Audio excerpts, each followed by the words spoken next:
I just finished reading Assistant to the Villain. Let's talk about it. For starters, just as a background, this will be spoiler free.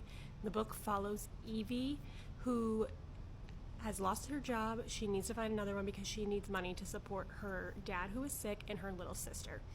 While she's walking through the woods, she runs into the world's villain.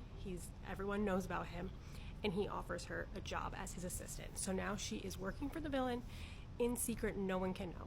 During her time working for him, they realize that there is a mole inside of his lair that is kind of spoiling his plans and ruining his revenge he's trying to get on the king. So then they go on a journey to figure out who is the spy inside of the workplace.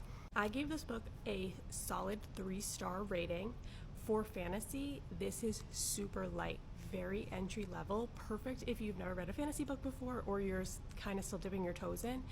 The world is super easy to understand. There's not a lot of world building. There's not a lot of info dumping. It's very straightforward. There's like 3 locations you need to know, and it's easy to understand the characters that are in the book. As for plot, I definitely have read better, but again, it was lighthearted. Nothing too serious in the plot.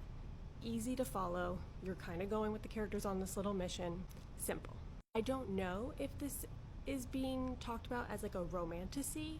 That I'm not sure of, so I could be totally wrong in this, but for me, obviously there's a little bit of tension between the characters, but I wasn't picking up on like a super heavy underlying tone of romance or love, so it was a little abrupt towards the end when like there's all of a sudden feelings being involved. That kind of caught me off guard, but overall I will say like very solid read. I enjoyed my time. Now, the second one did just come out this week.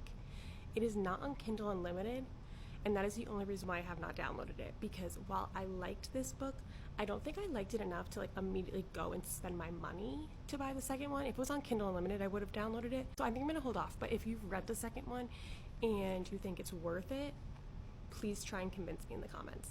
I'm easily swayed.